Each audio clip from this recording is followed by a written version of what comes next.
So design, as a general concept, is it an art? Is it a trade? Is it both? Is it more than that? What do you think? More. It's more. It's everything. Yeah. There is always that discussion between art and design. Is design is art? Design depends on art. So what I normally try to explain, at least that makes sense for me, and I've been trying to explain also for students that are interested in joining the program, is that design is a really big, broad spectrum of things. And one of the edges of this spectrum is art, and the other spectrum is sciences. And you can navigate in that space freely from one side to the other. You can lean more towards one, or you can lean more towards the other. It's up to you. That depends in what you are, who you are, and what you like, and what you want to be, and what things you want to explore. There are schools that tend more to one side and tend more to the other side. This school tends more towards the science side. We are not leaning that much towards the artistic side, although art is an essential part, or let's say aesthetics is an essential part of design. So we will talk about aesthetics, and we will try to understand how making a beautiful thing works, which is not easy. Because again, beauty and aesthetics is not a fixed concept. Depends on where you are and who you are and who are you talking to. Art and beauty and aesthetics can mean different things. Science, though, is science. That's, some of these are just universal laws. Physics do not change no matter what part of the world you are or what culture you belong to. Gravity is always gravity. And forces are always forces. So when you are designing something that needs to hold a certain amount of force, well, it doesn't really matter where you are or who you are, is that. No. About math, mathematics in design. And now I know somebody's knees are trembling. Like, what? There are math in design? Yes, there is math in life, everywhere. Like, you pay with cash, you need to calculate how much money you need to get back. That type of math. Math like how big my box to package my object needs to be. That type of math, like 2 + 2 and things like that. So don't get scared, because no complicated, super high-end mathematics. And physics is things as simple as how much this thing weighs. What material I have underneath is going to hold or is going to break. What do I need to do in order to make it sturdy, whatever it is that you're designing? Could be a tent, could be a bicycle, could be whatever. Just very basic things. Nobody here is going to ask you to calculate things in formulas and super complex things, but just a very basic understanding of nature and basic physics laws. But yeah, design is much more than just art. It's much more than just a trade. It's much more, and depends on who you ask. It's very complicated. If you try to ask people, anyone, even just inside this school, just to keep it small, different faculty, to give you their definition of design, you will get, if you ask 20 people, you will get 20 different definitions of design. And they are not necessarily wrong. They are talking more or less about the same thing with different, tiny little differences, different aspects. So the question of what is design, why designers think the way they do, because we are wired in a different way, and I'll try to explain how is that. Do they actually think different from other professionals? In broadly speaking, yes, we do, and there are very specific reasons for that. This is one definition of design that I found, and I love it because I call it like meta definition. Meta sits above. There are people that still don't think that this is enough, accuracy to describe what design is, but let's just keep it simple, because otherwise it gets just too crazy. To design is to devise courses of action aimed at changing existing situations into preferred ones. Said by Herbert Simon in 1982 in his book The Science of the Artificial. Highly recommended book to read. Simon Herbert is one very important researcher, academic, and engineer. And he was one of the first to study design and trying to understand what design is, and the guy was a genius. He was an engineer, but worked in cybernetics and philosophy and psychology and a bunch of different things. The guy was really impressive. So, is to devise.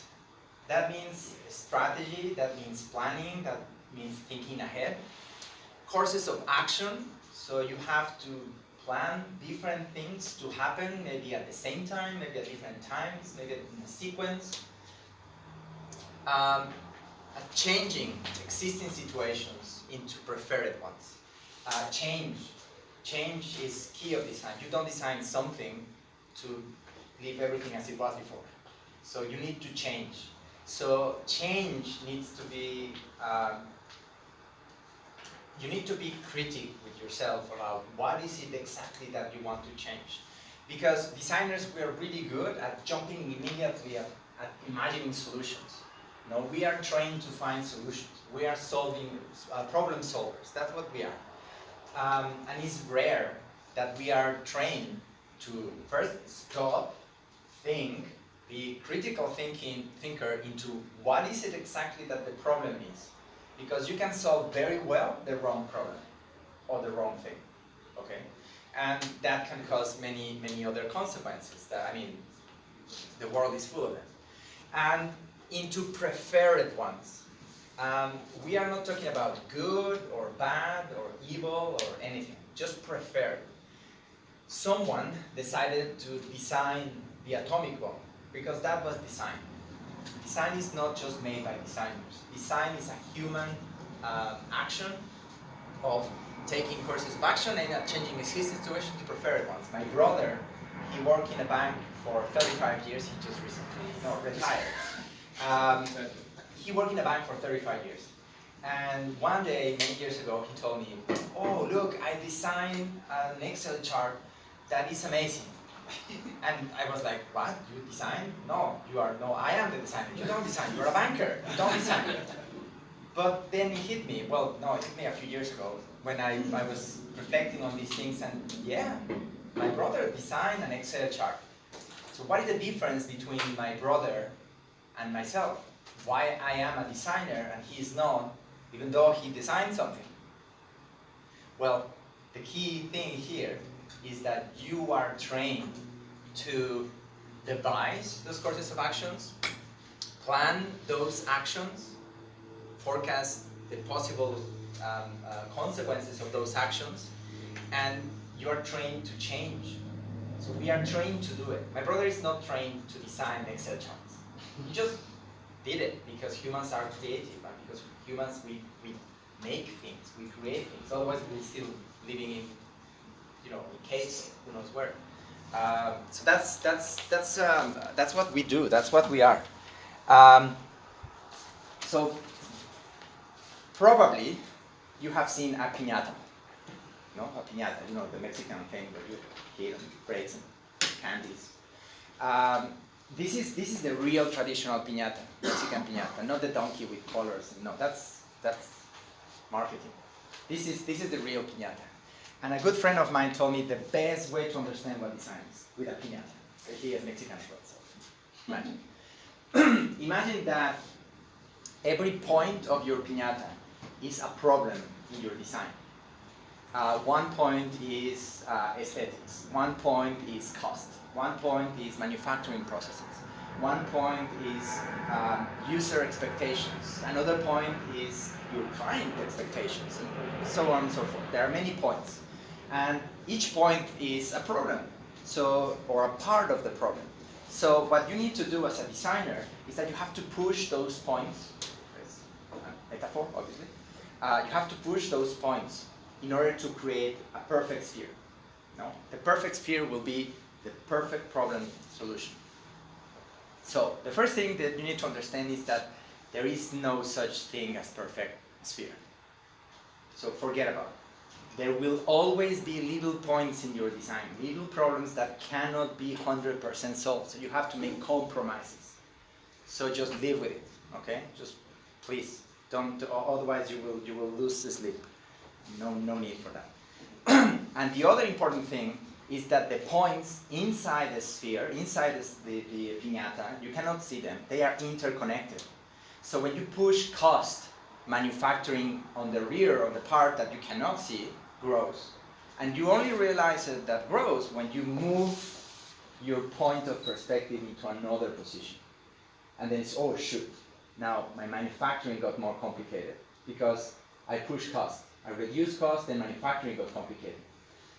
And then you go into manufacturing and you press manufacturing and you didn't see aesthetics that was lying behind. So you have to move yourself again, metaphor please. And the point of aesthetics just grew. Aesthetics became a problem because you were trying to solve manufacturing. And then you push aesthetics and then customer expectations grows. And it's like, oh please. And then you continue pushing, and the more you push, the other points grow and grow on.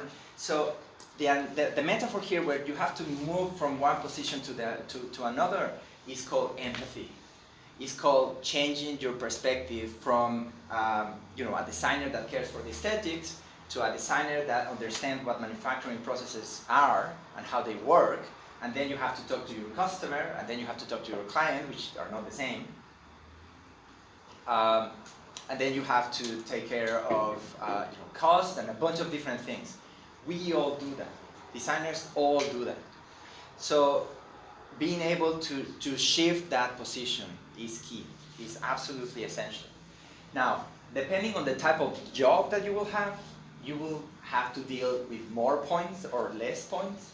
Depending, for example, if you work in a super big company, a huge transnational, probably you won't be dealing much with marketing, for example. That's already done by somebody else. You will receive a design brief, everything polished already with a very narrow, spectrum of possibilities. And your work will be mostly, obviously, aesthetics. That's a given. But you will work probably with ergonomics, probably a little bit with materials, a little bit maybe with manufacturing as well. So it's narrow. If you have your own company, you are your own boss, you have to deal with everything. And it's a different challenge, and it's a different approach, and it's beautiful. It's all beautiful. Depends what you want and how you deal with it. So piñata is a really good way of understanding what design is, and how designers are different from the other professionals. Why my brother cannot be called a designer? He is not trained to do that. Even engineers are not trained to do that. Not at the extent that we are. Now, engineers also have complex problems, but engineers normally try to fix things for efficiency.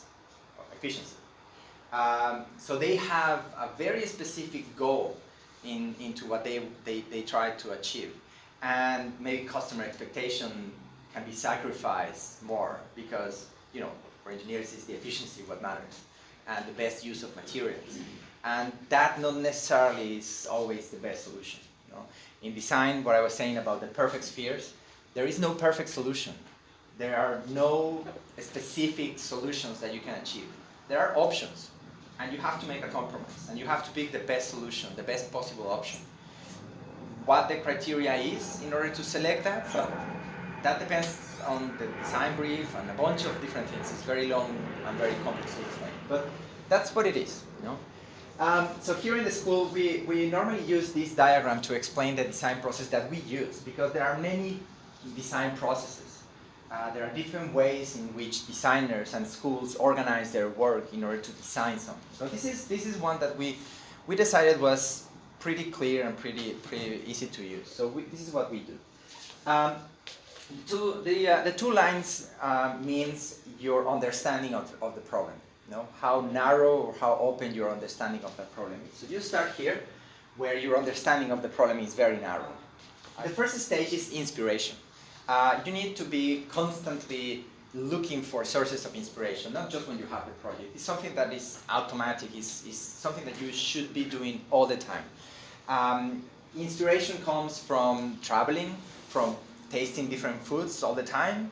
No, it's all those things that wire your brain in a different way, and your body as well, are all those sources of inspiration. But there are also others kind of more straightforward, like reading magazines and reading books and checking web portals. There are some web portals that are absolutely essential that you check from now and then, or you can subscribe to their newsletters. So after inspiration is identification.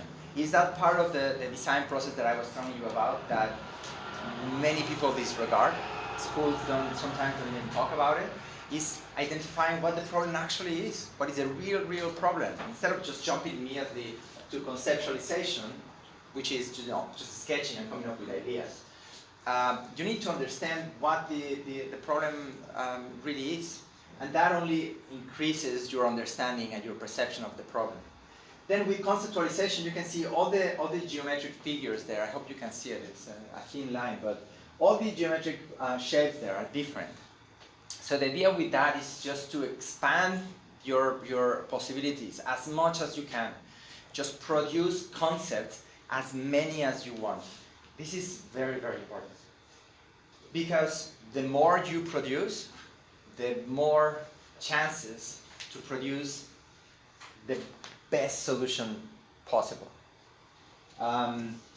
After that, because you will have a deadline, you will have to narrow it down and come down, select regular things, 2 or 3. And depending on which ones you select, the criteria for selection, again, depends on what is it that you're doing. When you select those 3, then there you stop and you think, okay, is this getting closer to the solution that I require depending on my design brief, my design brief, or not? And then those arrows can take you back to any of these other points depending on steps of the process, depending on that selection, that criteria. You know? That going back and forward can happen many times. And that's what normally people talks about in design as iterations. How many times have you iterated? You know, how many times you repeated that process? Once you decided that, those 3 geometric figures are getting closer to what you want, then you step into the next step that is called exploration, where it's always an hexagon, but you can explore how many types of hexagon you can possibly imagine. It's always an hexagon, but you can just produce 100 different types of hexagons.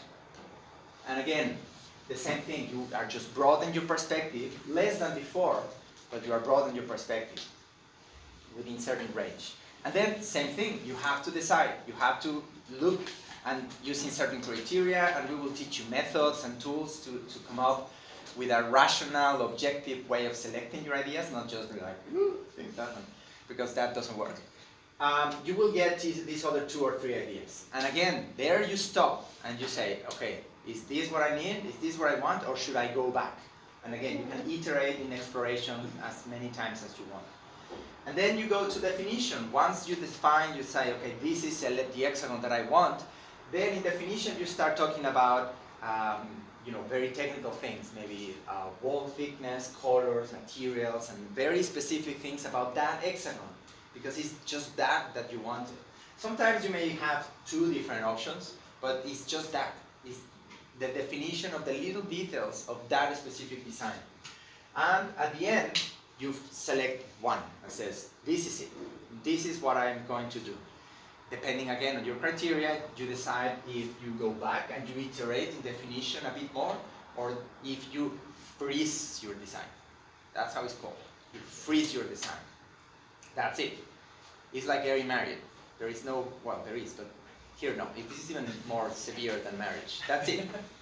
You are hooked with that thing forever. So that's why the 2 lines are just parallel. And that's it. You don't change anymore. And what is left is just communication and production.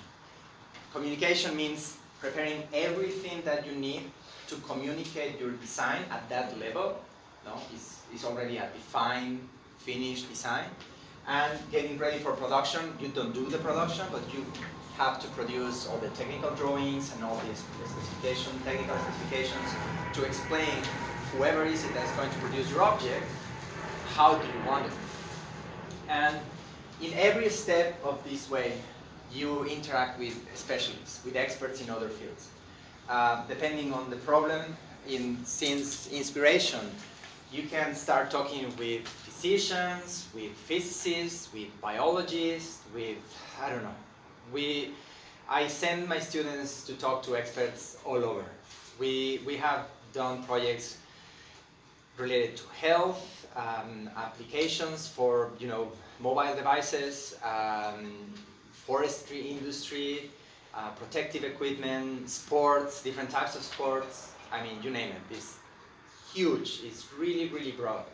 I'm glad to hear that some of you are interested, for example, in furniture. For strange reasons, we haven't had students interested in furniture, at least not that much. But I'll be happy to explore that with you. Jewelry, for example, I don't think it's a huge market for that. But I had one of my students, she loved jewelry, and I'm super proud of her. She is now designing jewelry for Bulgari or one of these super big brands, and she lives in Paris and is like living real life. It's really great. Another area that nobody pays attention, but it's a big business opportunity is packaging. Packaging is like dying for talented designers to improve things. But really, packaging is big time. Nobody talks about packaging. And again, another proud of mine is another student that started doing packaging, and she's been growing, and now she's head of packaging design of Europe, and she lives in Poland, and again, living the life, and it's like, wow. Super great. So, it is feasible. No, it is absolutely feasible. I have students that have done it. So I don't see why not you can too. So, what we try to do, and try is because, life happens and things change sometimes. The first year, you will get only until conceptualization. You won't get that much into exploration and definition. You're like babies. No? First walk, and then you run. Second year, you will get into exploration, and third year, you get all the way into definition. And the fourth year, the first term, the fall, is all from inspiration to definition, and then the spring is communication and production. It's just one project.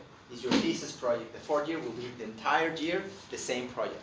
You choose what you want to do. But that's how it's organized.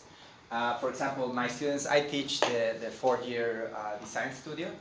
So right now my students are doing research. And they will spend the next 4 weeks reading, doing research. It's just inspiration and identification. They spend 4 weeks just doing that, 5 weeks. And the identification, there are tools and methods and process. We also name this evidence-based design. I'll give you an example. When I was in your place, when I was a student, obviously I didn't know anything about design, so I was just there to listen to my professors and do what they told me to do. So there was this group, as I told you, 60 students. There were 3, because the group was big there were 3 teachers. And they came and they say, okay, we're going to do perfume bottles. Draw. And they will do it. Like, perfume bottles. Okay. I just, whatever came into mind, just like geometric figures, all that you can possibly imagine. And we were 5 hours drawing geometric figures, thinking about perfume bottles. And I had no idea who the user was, what the brand was, nothing. It was just like that. I now look back and I said, gee, design education has improved quite a lot, because that's not anymore the case. If we have a project, there will be a very specific design brief. We will do our best to connect this with an actual real case, like a real company, and there will be a very specific design brief. And the idea of evidence-based is that if you pick the aesthetics for whatever object, It's not because you like it, because you are not artists. This is not art school. No, that's one of the big difference between art and design. Artists create things to express themselves. It doesn't really matter if the world gets it or not. No, you just do it because you are expressing yourself. That's an artist. You are creating something that is going to be used, bought probably, and used by 100,000 people. You don't have to like it. 100,000 people have to love it, so they buy it. So if you don't love it, you don't like it. I mean, it's a bit harsh to say you don't love it. It's your child. You will always love your child, even if he's ugly, no? But it's for them. It's not for you. So evidence-based design means, okay, between all these aesthetic options, I go and talk to my potential customers, and I ask them which one you want, and at least I have a certain amount of information that builds certainty. Certainty, building certainty, learning how to build certainty in a design process is absolutely essential as well. Because the design process is just like a jump of railing, hoping to find floor at some point. It's all about uncertainty, and students freak out all the time because they don't know what's going to happen in the next few weeks. And our answer normally is just trust the process. Just follow your process. Don't freak out, just move. Follow your process, use your tools, and you will get somewhere. I don't know where. If I knew the answer, this wouldn't be a school, no? Enjoy the process. If you can. Okay, so that's the design process. Now, visualization. That's the name of this course, no? Visualization for product design. That means everything and like nothing. So let's start to get a little bit more organized. Yes, this is the class for drawing, learning how to draw.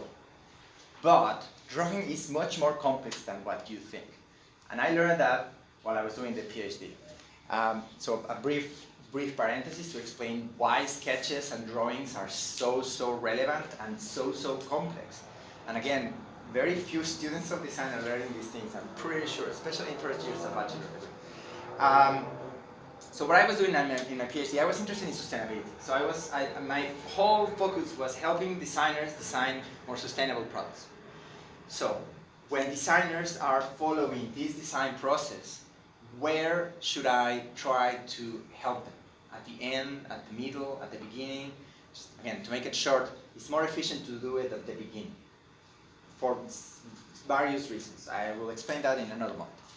So I went to understand how the design process works at the beginning. And I read about cognitive psychology and about a bunch of crazy stuff that I never imagined I was going to end up reading. Just try and understand how on earth your brain works, our brain works, in order to come up with ideas. And just again, to keep it simple, your brain creates images, creates that first visualization that is called internal representation. That internal representation, we are just inferring, we are just guessing that exists. We don't have evidence to prove that exists, because the only way we have to, right now, to see brain activity is with the amount of electricity. You know, when you are thinking about food, your brain lights up somewhere here. And where you're talking, your brain lights up here. It's just the activity that we can measure with electricity. It's literally just your brain shooting electric sparks, your neurons communicate. So when I'm asking you to design, to sketch, I don't know, irons, no? To iron your foot. It's one of the classic examples of design exercise. You immediately had a picture of an iron in your head. Your brain started shooting all these pictures. What you have in your mind is called internal representation, and it's useless. Completely useless if you are not capable of getting that thing out in any way you can. And in the moment that you put it out, it's called external representation. And external representations can be various ways. You can write it. You can write a beautiful, super elegant, super precise description of your iron, if you're capable of. Good for you. I'm not even near to that. You can talk about it. Talking is an external representation. Similar to writing. I mean, there is a different part of the brain that gets active with writing and with verbal activity. And there are people that are super skillful and fluently and eloquent, and they can beautifully describe what the iron looks like. There is still always the chance, not the chance, there is always the situation that when it's a description, the internal representation that your audience is going to get can be different from what you are trying to describe. If you are talking about it, or if you are just writing about it. For example, if I say orange, every single one of you have a picture of something orange in their heads. Someone is thinking about the literally orange fruit, maybe with a little thing with a leaf, it's like the classic icon, or maybe without, or maybe sliced, or maybe not the entire thing, maybe just an eighth of an orange. You are all right. It was an orange.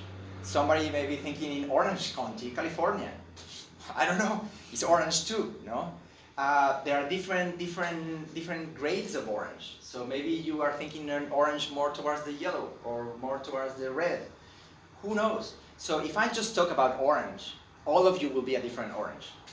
But if I draw it, that's it. There is no other orange. It's that orange, and that's it. No more.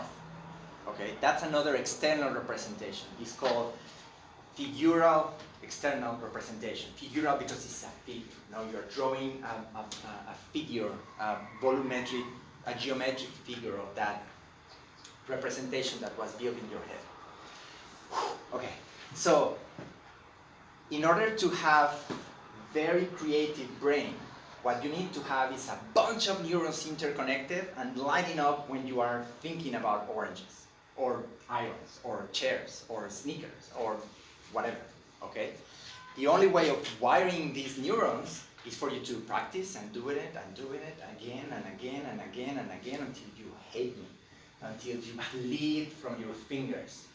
That's the only way, okay? Just imagine a violin player. Do you think he became the most virtuoso violin player just because he talks about it? Obviously not. He needs to stay there and do the thing for hours and hours and hours and hours and hours until, you know, probably he literally bleeds. So sketching, drawings, and renders. It's all an external representation. And depending where in your design process are, is the different type of each of these that you use. There are many different types of sketches, and there are different reasons. There are different whys you use one or the other. This is a really cool thing that our friends, colleagues in the University of Loughborough in the UK made a few years ago, together with the International Design, Industrial Design Society of America. Industrial Design Society of America. This is a very important organization of industrial design, which I recommend you to subscribe, be member. For students, I think it's free, and you will get information. You will have a spot to put your portfolio. Even if you don't have an image, just having your name there and just be there. Start to be there. Okay, it's important. So Loughborough, together with ITSA, came up with this. They are called ID cards, and what they have is a pretty good logic way to understand what each sketch looks like and is for. So the first thing that you need to do to think is this left edge. You see that it's highlighted in yellow here. Concept. And here is development. And then underneath is embodiment and detail. So instead of having 7 steps of the design process like I showed you before, they only have 4. It's not relevant. It relates to the same thing. So basically concept is conceptualization. So they are not thinking on sketches for inspiration and identification. So concept is for the very early stages of design. So you see, the first one, number 1, is called idea sketch. Employed at a personal level to quickly externalize thoughts using simple line work, also known as thumbnail, thinking or napkin sketch. Okay? Then you have the number 2, it's called a study sketch. It's still for conceptualization at the very, very beginning of the design process. The number 2 is used to investigate appearance, proportion, and scale in greater detail than the idea sketch, often supported by the loose application of tone and color. Then you have referential sketch. It's used to record images of products, objects, living creatures, or any relevant observations for future reference or as a metaphor. It's a bit of a different thing. That is not exactly just externalizing your internal representations. Again, internal representations is just a fancy name for ideas. So 5, coded sketch, you see it's already not in the conceptualization, it's in the development. And I won't read it because we won't be doing that. That's it. We are just here. This course is we're just going to do number 1 and number 2. That's it. I'm going to teach you how to do those two like the gods, like really good. That's my goal. I just really need you to be super skillful in how to transform those internal representations into decent sketches that can show your ideas. Because again, the most wonderful, world-saving, climate change fixing idea in your head is useless. You need to take it out. Okay? So there are others, coded sketch, information sketch, that you will have to do eventually. Okay? So these ID cards, so there is an app that you can download in your obviously in your phone. There is a PDF in Moodle where you can download this, and well, you can have it in PDF or you can print it out. So you can review them all the time. We will be using this as well in the future. So in some of my design studios, I will be asking you, or other courses, you will have to produce, I don't know, 50 sketches of number, 9. Or no, this is scenario board. No, prescriptive sketch or sketch rendering, layout rendering. They all have different purposes for different moments of the design process. You have representation rendering. Normally, when you say sketch, it's for those very early stages of design. Drawing is when you are moving ahead, and render is a final one, a drawing that needs to be carefully planned, and you need to put all the details, and it's not for exploring ideas, because it takes ages to make. You produce one of those when the idea is already there, when you know what it's going to look like. You are just producing a beautiful render with all the colors and shadows and lights and everything when you are showing it to your client. You don't show, the number 1 and number 2 to your client. That would be suicidal, like literally suicidal. Those are just for you and your team of designers that you work with, okay?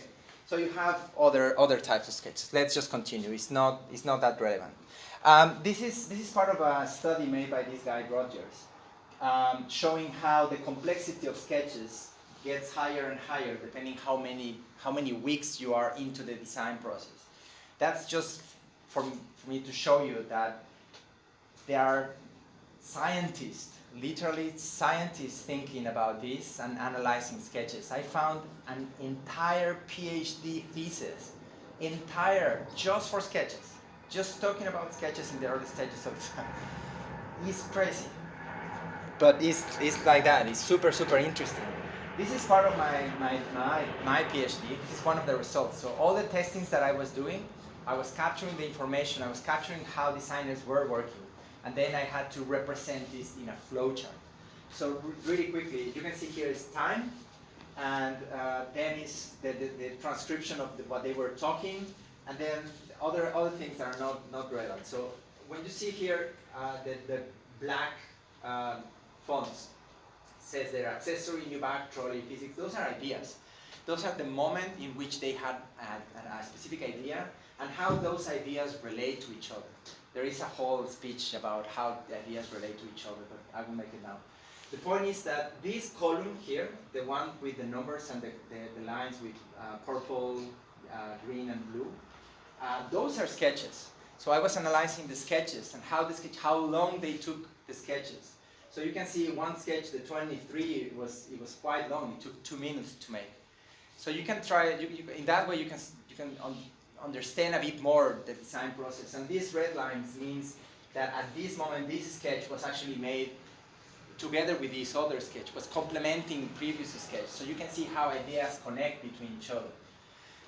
I'm just showing you this to make you understand that sketches is not just, you know, a pencil and just a quick drawing. It's a serious thing behind that represents very complex process of thinking and getting these ideas out.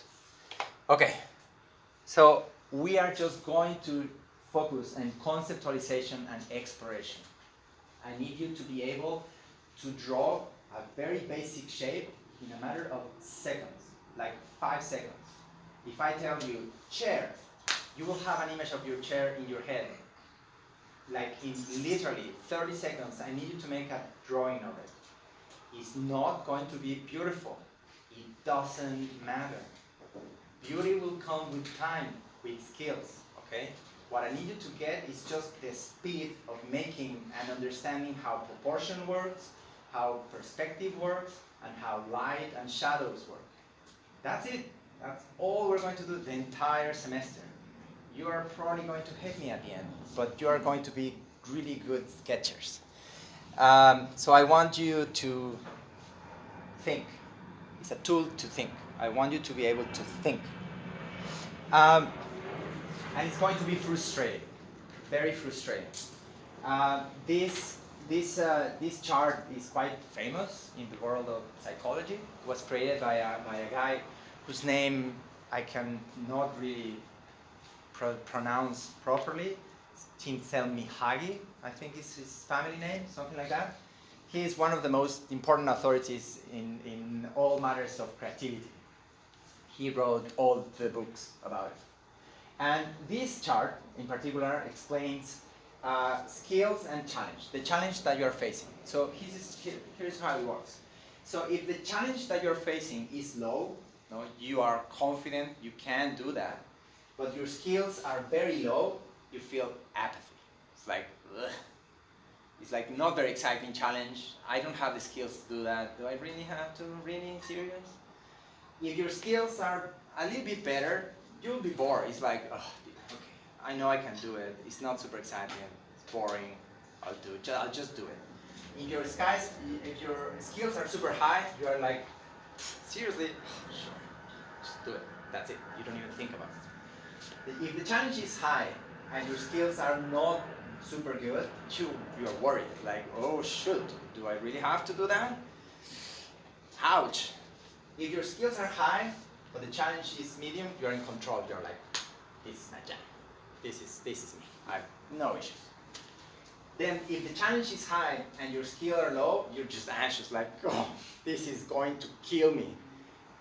And if your skills are a little bit higher, you're in arousal. You're like, okay, I can make it. I'm not really sure, but I can make it. I'm excited, I can do it.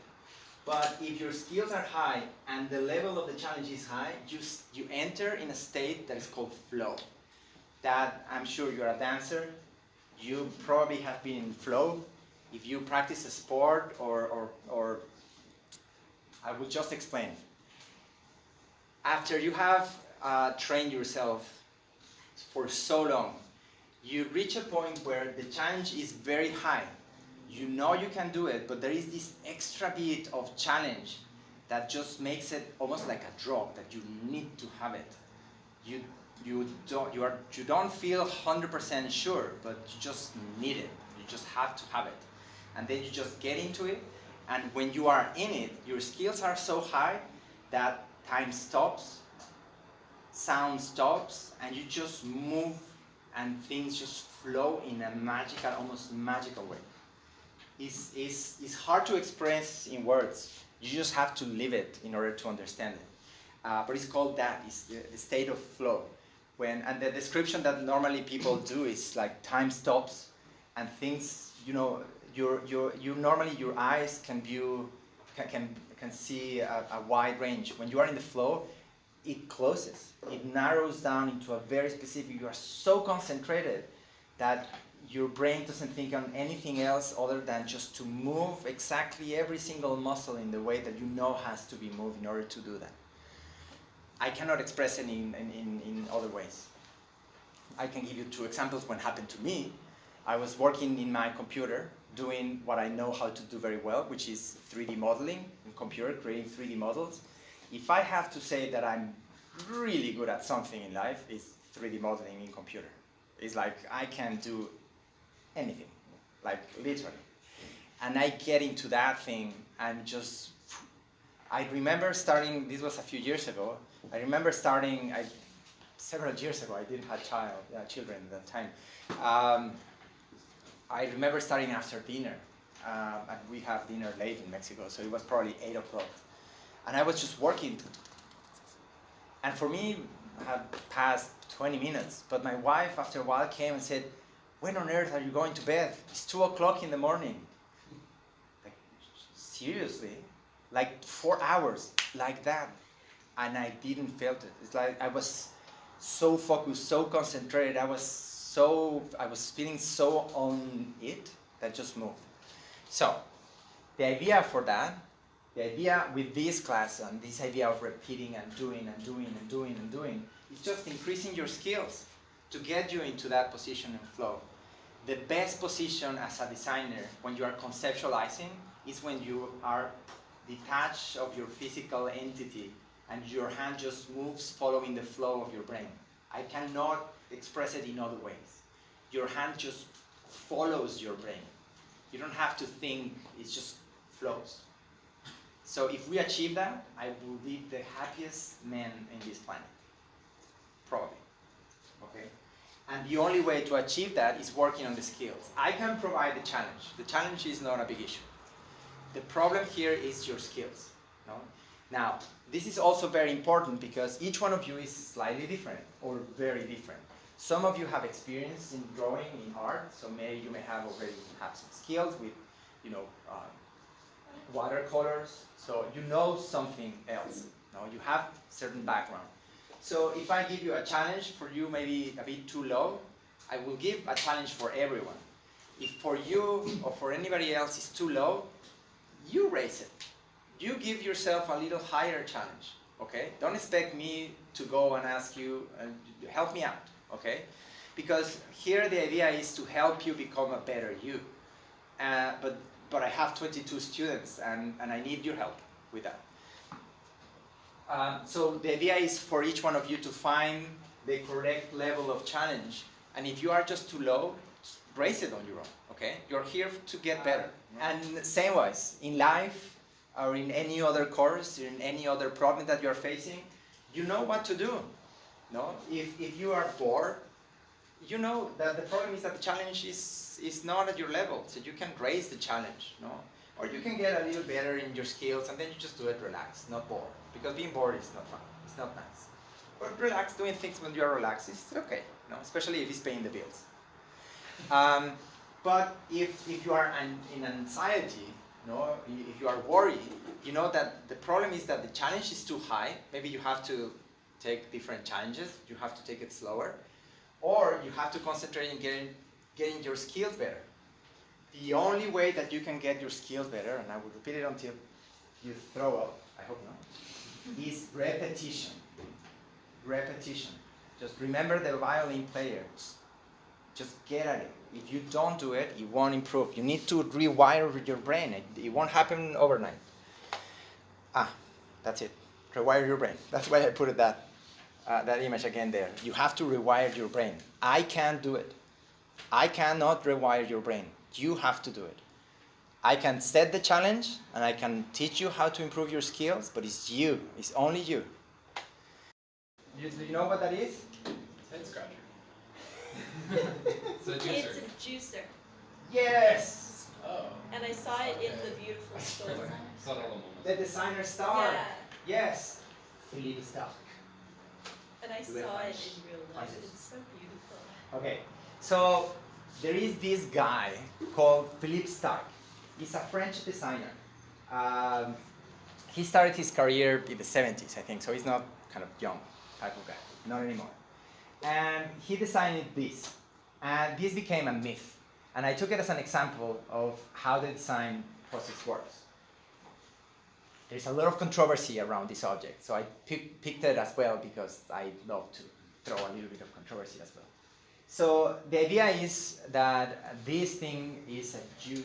So you get your orange and you press and twist, and then the juice, by something, a particular physical property of liquid that is called capillarity, the juice will just hang from this thing all the way to the tip, and then will just fall into a glass that you have to put inside these 3 legs. That's why it's only 3 legs. So sounds like pretty cool, no? So it didn't work. It doesn't work. But it's a beautiful object. As aesthetic, we can probably we all can say that it's beautiful.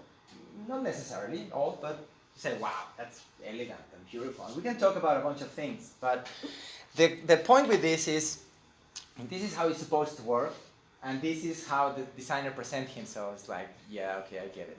No, design is full of narcissism and egos, and you will learn that ego fight is our bread of every day. It's crazy, but it's true.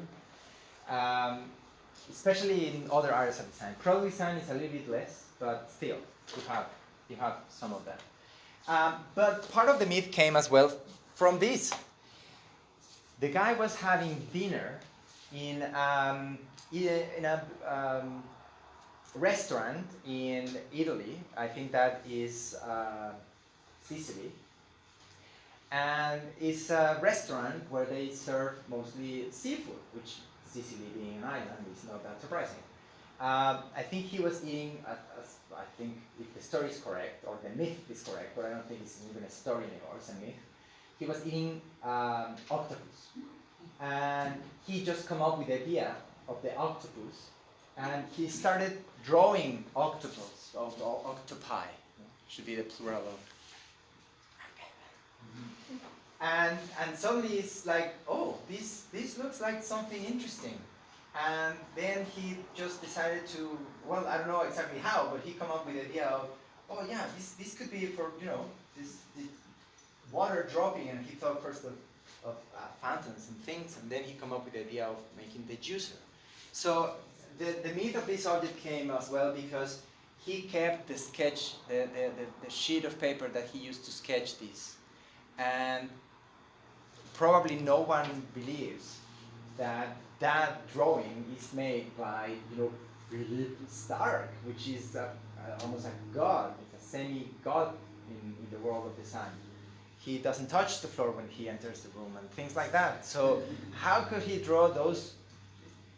Some people will say those are lousy sketches. No, those are concept sketches. They're supposed to look like that. It's fine. If Philippe Starck produces sketches like that, dear, you can too. Okay? You can do it too.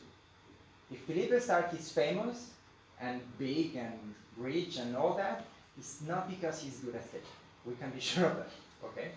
So he has other qualities. Because yeah, he is talented for some other things. So that's the type of sketch that I need you to be able to produce. And quickly, because he was having dinner, probably this happened in a few minutes. Just move your idea and transform your idea and explore. The idea of freely exploration and let your hand move without repression. That is something that I go mad. When I see my students, I tell my students, okay, you have an idea, let's explore what options that idea has. And I'm referring to dude or gal or whatever. Make 50 sketches really quickly in 5-10 minutes of how this thing can look like. So I go away and I return expecting to see all those 50 sketches that should have been something like that, super fast, just exploring different proportions, different volumes, different intersections, all different things. And they seem to hate the pencil, and the pencil hates them back. And it's like fighting each other, and they cannot move, and it's a horrible struggle, and you can see the sweat coming out. Like, produce something, even if it's a circle, just produce something, and then we can talk about it. And then we can build an argument. And then we can have a 3-hour long metaphysical discussion about your circle and what it means and where you can go out of it. But I cannot get into your head, put those wires together and make you create that circle. I cannot. So you need to produce something, and then we can work with that. Okay?